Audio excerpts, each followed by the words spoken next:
Assalamualaikum warahmatullahi wabarakatuh. Perkenalkan, kami dari kelompok 2 ingin membahas tentang tokoh Jerome Bruner.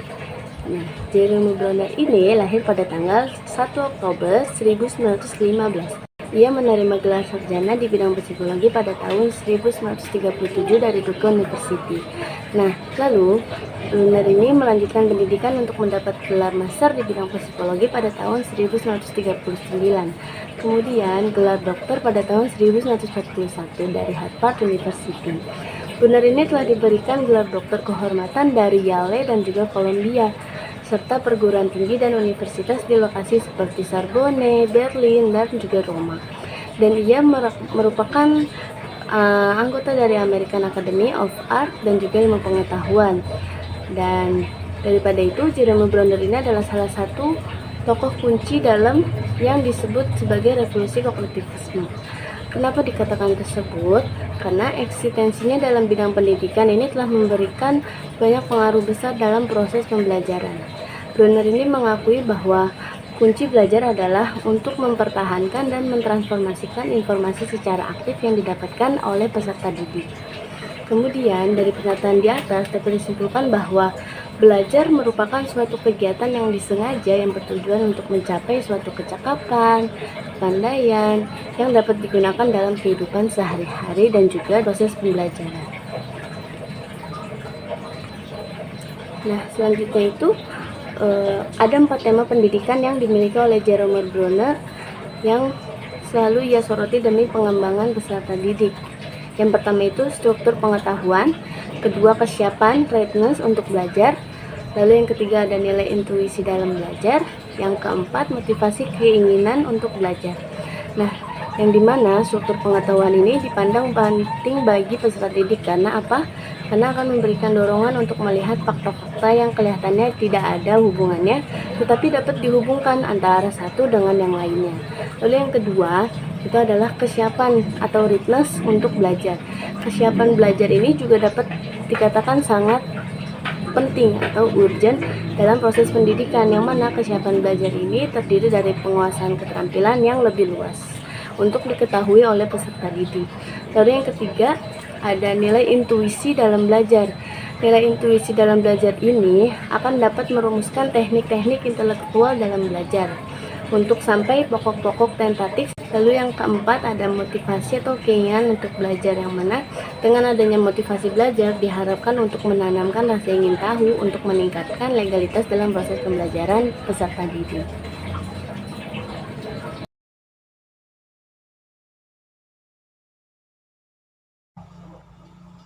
Selanjutnya itu landasan teori Bruner. Melalui teori Bruner ini mengungkapkan bahwa dalam proses belajar anak sebaiknya diberikan kesempatan memanipulasi benda-benda atau alat peraga yang dirancang secara khusus dan dapat diotak-atik oleh anak dalam memahami suatu konsep matematika. Jadi dalam teori belajar ini bertujuan untuk membuat anak aktif dalam belajar dengan rasa keingintahuan yang lebih besar dan dapat memecahkan masalahnya sendiri dengan kreativitasannya sehingga proses belajar anak lebih cepat daripada anak yang hanya dia memahami penjelasan dari guru saja. Dalam teori Bruner terdapat 3 model. Yang pertama yaitu model tahap enaktif. Anak secara langsung terlibat dalam memanipulasi atau mengotak-ngatik objek yang dimana pengetahuan itu dipelajari secara aktif dengan menggunakan benda-benda konkret. Cara belajar anak usia dini itu menggunakan benda konkret. Tujuannya itu untuk menstimulus bahwa pengalaman langsung itu lebih penting sehingga media konkret ini sebagai pendukungnya. Selanjutnya itu dari benda konkret ini anak dapat memanipulasi ke dalam pembelajaran matematika. Misalkan sebuah sepotong kue itu artinya 1 dan 2 potong kue itu artinya 2. Nah, selanjutnya setelah tahap enaktif ada yang namanya tahap ikonik. Tahap ikonik itu apa sih? Nah, tahap ikonik itu merupakan suatu tahap pembelajaran di mana pengetahuan itu direpresentasikan atau diwujudkan dalam bentuk bayangan visual, misalnya berupa gambar, diagram, yang pokoknya itu dapat menggambarkan suatu kegiatan atau suatu objek atau suatu benda yang konkret yang terdapat pada tahap enaktif yang sudah dijelaskan sebelumnya. Nah, tahap ikonik ini itu umumnya pada anak usia 2-6 tahun, di mana pada anak usia ini tuh sudah dapat belajar melalui persepsi visual mereka. Juga pada anak usia ini tuh sudah dapat menggantikan penjelasan melalui gambar, serta dapat mengekspresikan benda melalui gambar-gambar atau ikon-ikon yang digunakan untuk memahami dan membantu mereka berpikir. Juga melalui gambar-gambar tersebut itu dapat membantu anak memecahkan permasalahan matematika. Nah, jadi tahap ikonik itu kan tahap kelanjutan dari tahap enaktif, di mana tadi sudah dijelaskan tahap enaktif itu menggunakan suatu benda yang konkret, sedangkan tahap ikonik ini dapat menggunakan gambar dari suatu benda konkret itu saja, seperti itu. Nah, pada tahap ini juga anak sudah mencapai kemampuan untuk menyebutkan nama benda dan peristiwa yang dilihatnya. Nah, selanjutnya ada tahap simbolik. Setelah tahap enaktif, tahap ikonik, dan terakhir tahap simbolik. Pada tahap simbolik ini, pembelajaran direpresentasikan atau diwujudkan dalam bentuk simbol abstrak, yaitu simbol-simbol arbiter yang dipakai berdasarkan kesepakatan orang-orang dalam bidang yang bersangkutan. Baik simbol verbal, misalnya itu huruf-huruf, kata-kata, kalimat-kalimat, juga lambang-lambang matematika, dan lambang-lambang abstrak yang lainnya. Nah, tahap simbolik ini itu umumnya pada anak usia di atas 6 tahun, di mana pada anak usia ini tuh sudah dapat memahami dunia sekitar dengan simbol abstrak. Nah, juga pada anak usia ini tuh anak sudah dapat mampu melakukan penalaran serta berinteraksi dengan lingkungannya. Nah, pada tahap ini tuh anak sudah mampu berpikir secara abstrak untuk menyelesaikan permasalahan matematika. Nah, untuk menjawab tersebut, anak sudah tidak memerlukan lagi menggunakan alat peraga seperti pada tahap-tahap sebelumnya, melainkan dengan menggunakan lambang-lambang bilangan atau lambang-lambang angka untuk memecahkan permasalahan matematika tersebut. Nah, jadi menurut teori Brunner ini, angka itu merupakan simbol suatu bilangan, di mana dalam belajar angka diperlukan untuk terlebih dahulu belajar bilangan atau belajar angka itu dari objek nyata. Nah, oleh karena itu, pada saat kegiatan menghitung, sebaiknya itu anak dilatih menghitung benda-benda nyata terlebih dahulu. Lalu saat anak sudah paham menghitung benda-benda nyata, setelah itu baru kita melatih anak untuk menghubungkan antara jumlah bilangan tersebut dengan jumlah benda tersebut dengan simbol bilangan.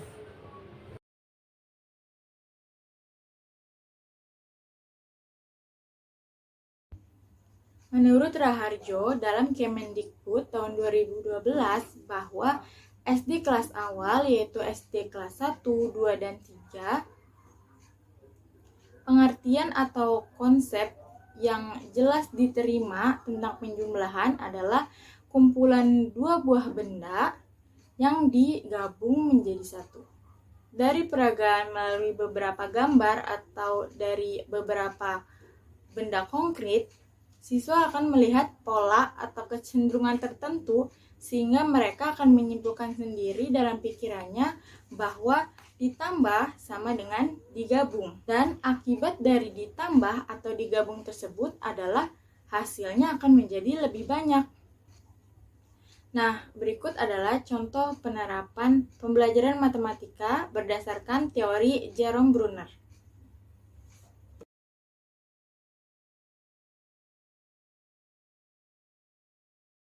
guru membentuk sebuah kelompok, kemudian siswa diminta untuk duduk sesuai dengan kelompok masing-masing dengan anggota 4-5 siswa per kelompok dan telah siap dengan alat peraga benda konkret berupa kelereng, sedotan, tutup botol, batu kerikil.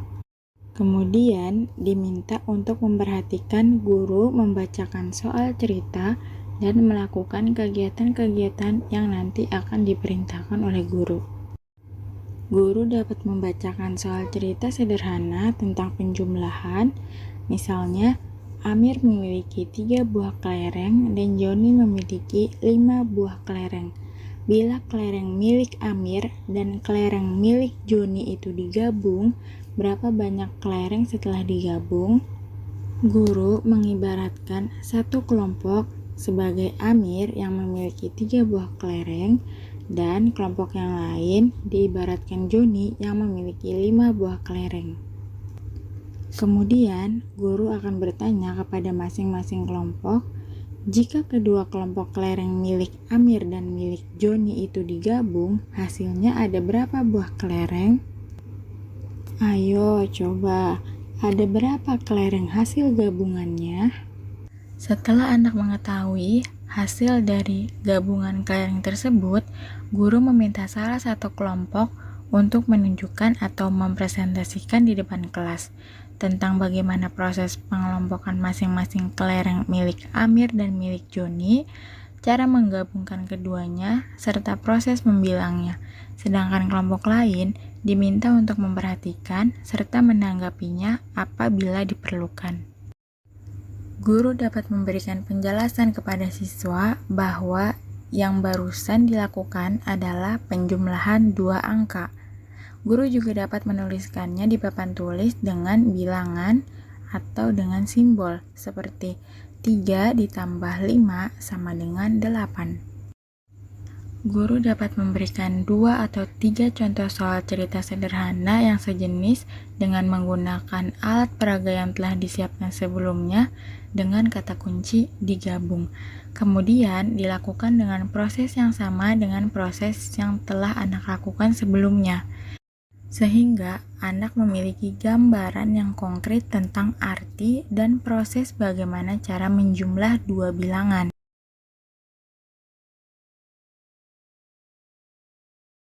Pada tahap ini, siswa masih duduk dalam kelompok seperti sebelumnya. Kemudian, guru menampilkan 2 buah soal cerita sederhana tentang penjumlahan. Kemudian, soal cerita itu disajikan dalam bentuk gambar. Penyajian soal cerita dan gambar ini, guru dapat menuliskannya di papan tulis atau dalam bentuk LKS, lembar kerja siswa.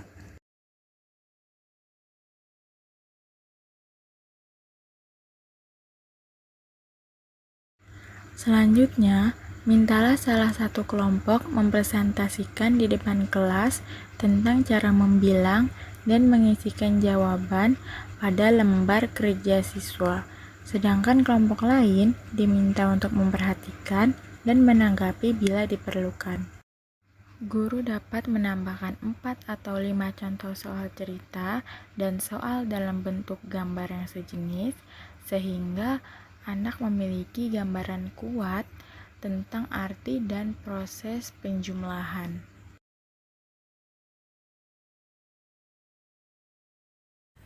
Contoh penerapan teori Brunner dalam pembelajaran matematika pada tahap ketiga, yaitu tahap simbolik, adalah pembelajaran penjumlahan 2 bilangan.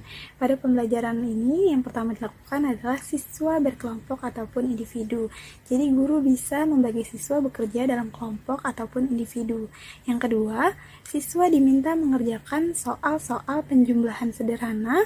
Ini bisa 1 sampai dengan 10 atau 1 sampai dengan 20. Ini bisa disesuaikan tanpa menggunakan benda-benda konkret ya, berupa contohnya kelereng atau sedotan gitu ya, atau gambar. Itu sudah tidak digunakan lagi, tetapi menggunakan simbol-simbol matematika berupa angka atau bilangan, berupa simbol plus atau tanda tambah atau tanda penjumlahan, dan tanda sama dengan. Dalam pembelajaran ini, contoh soalnya dimulai dari yang sederhana seperti 2 ditambah 3 sama dengan 3 ditambah 6 sama dengan, dan 5 ditambah 4 sama dengan. Saat siswa mengerjakan soal-soal yang diberikan, guru disarankan berkeliling untuk memberikan bimbingan seperlunya, sekaligus memantau ketercapaian tujuan atau keberhasilan dalam proses pembelajaran yang dilakukan. Penerapan teori Brunner dalam pembelajaran matematika di PAUD. Menurut Brunner, pembelajaran matematika di PAUD itu menggunakan pembelajaran berbasis lingkungan. Berbasis lingkungan di sini maksudnya adalah lingkungan sebagai sumber utama untuk memperoleh pengetahuan. Jadi ketika pembelajaran ini anak melakukan kegiatan menjelajah lingkungan atau bereksplorasi untuk mencari pengetahuan baru yang dipercaya pengalaman eksplorasi ini akan menjadikan pembelajaran anak ini menjadi lebih bermakna dan juga akan bertahan lama dalam ingatan anak. Selain itu, anak juga dapat bebas berkomunikasi baik dengan teman sebaya ataupun orang dewasa di sekitarnya. Contoh penerapan teori Brunner dalam pembelajaran matematika di PAUD. Contohnya di sini kita bisa mengenalkan konsep panjang pendek, besar kecil, berat ringan, atau konsep lainnya menggunakan pengukuran sederhana atau pengukuran non-standar atau pengukuran tak baku, yaitu pengukuran yang bisa menggunakan jengkal tangan, bisa menggunakan pita atau tali, atau juga bisa menggunakan kedua tangan untuk membandingkan mana yang lebih berat dan mana yang lebih ringan. Seperti contohnya di sini, yang pertama ada gambar krayon. Jadi ini konsep panjang pendek menggunakan benda konkret yaitu krayon. Ada krayon yang panjang dan ada krayon yang pendek. Di sini anak bisa langsung menggunakan krayon tersebut dan membandingkannya gitu ya, mana yang panjang dan mana yang lebih pendek. Dan yang kedua di sini ada konsep besar dan kecil. Di sini ada gambar bola dari yang terkecil dan ada yang sedang dan juga ada yang besar. Anak di sini dengan menggunakan bola tersebut dapat membandingkan mana bola yang kecil, mana bola yang sedang, dan mana bola yang besar. Dan contoh ketiga di sini ada gambar buah jeruk dan buah semangka. Di sini mengajarkan anak konsep berat dan ringan. Di sini anak bisa membandingkan dengan cara mengangkatnya gitu ya, membandingkan dengan kedua tangan mana yang lebih berat dan mana yang lebih ringan. Seperti yang sudah kita ketahui, anak-anak itu memiliki rasa ingin tahu yang tinggi gitu ya, dan dengan cara belajar menjelajah lingkungan atau bereksplorasi ini, anak dapat menemukan jawaban-jawaban dari pertanyaan-pertanyaan yang muncul ketika melakukan eksplorasi gitu. Jadi menambah pengetahuan baru dan juga dipercaya pengalaman belajar ini akan menjadi lebih bermakna dan mudah diingat.